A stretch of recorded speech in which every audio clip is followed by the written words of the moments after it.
What's up, you guys? Welcome back to WideBody Nation. Today's video is on tire plugs and other tire issues you might run into. I just plugged a trailer tire for you guys. Well, it was more for me, but I'm going to show you guys what I did. And then we're going to talk about how I go about actually plugging the tires and whether or not you can save the tire or you should bring it into a tire shop, etc., etc. So we have our 2022 Jailbreak. We got my truck over there, trailer, and then the trailer tire is right here. Twin turbo C8 is in the garage hanging out right now. Definitely need to clean the garage up. But as you guys can see right here, I just plugged it and I have the soapy water on it. You guys can see the plug right there.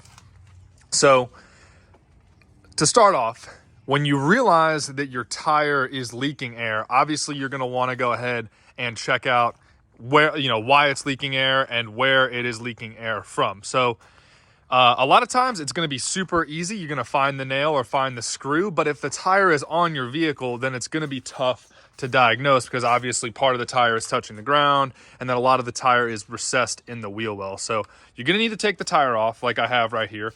I have the spare tire on the trailer over there right now. It's on the far side so you guys can't see it.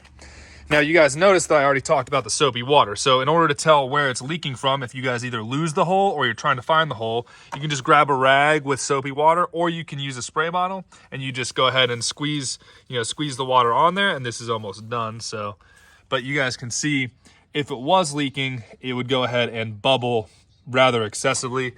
Looks like we are holding decent tire pressure. I pumped it up to 49 and the system looks like it's stabilizing itself out. So I do not think that this plug is leaking, but I guess time will be the judge of that. All right, so as far as what you guys are going to do if you find a hole in your tire, now that you found the hole in your tire, the biggest question you have to ask yourself is, where is the hole and what can you do about it?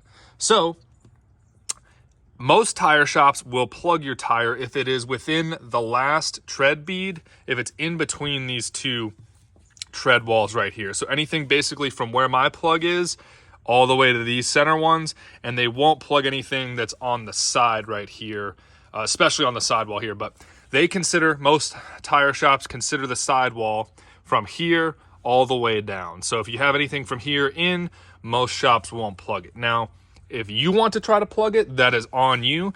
But I just noticed something very interesting, which was that these slime repair kits, they actually don't have cars on here at all anymore. And I think that's a liability thing, because the reason tire shops won't plug something on the sidewall is because the sidewall is where the most load is on the tire, both when you're driving straight and when you're cornering. Obviously, there's a lot of lateral forces when you're cornering. And then think about the load bearing of the actual side of the tire when it is on the ground with a 4,000 or a 7,500 pound car right there.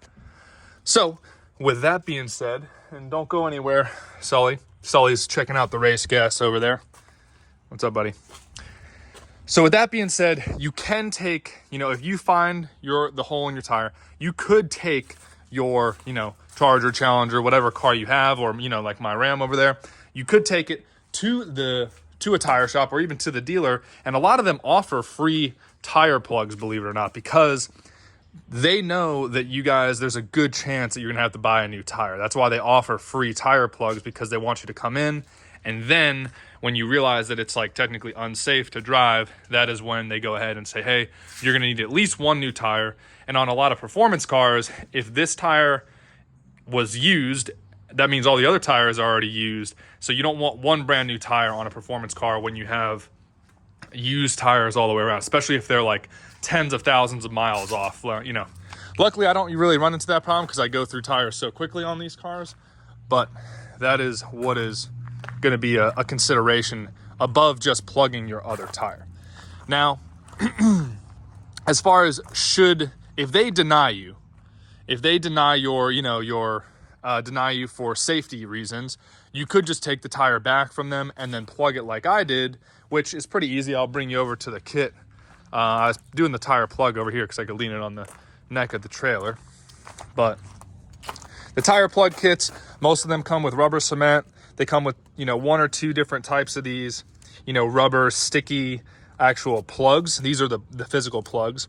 They come with a device. It's kind of like a weird drill screw bit That's to have you actually like even out the hole and rough up the hole so that these actually fit in better and get a better seal. And then you have the actual application device here, which is what you shove in and then pull out with one of these threaded through the eyelet right here. And let's make sure, hey Sully, come on bud. I'll show you guys the spare tire on the car right here while Sully is cruising around back here. Hey bud. So obviously the trailer patch seems to have worked pretty well. That was the first tire I've patched in a while, so it's good to know I still got it. Here's a different type of tire that you guys can see. So they would probably consider the sidewall anything inside of this tread wear block right here. I'd say that's probably, and yeah, these tires aren't wearing too well. I'm not too happy with how those tires are wearing. The back ones are doing fine, but as far as like on a performance tire goes, these are super wide tires. These are R888Rs. Now where they would consider the sidewall is probably where right about here is. You can see on the tread, if it's anywhere outside of there, that's probably what they would consider the sidewall, because there's literally like no tread blocks on this type of tire. But I hope that helped you guys out. A lot of people, you know, are confused when they have a hole in their tire, a nail in their tire, and they realize that they're going to need to either get it plugged, or they think they need a new tire, or they don't really know what the options are.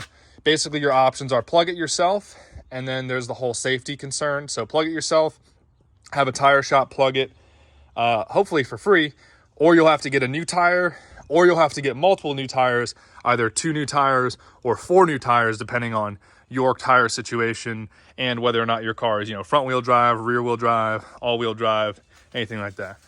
There you go, bud.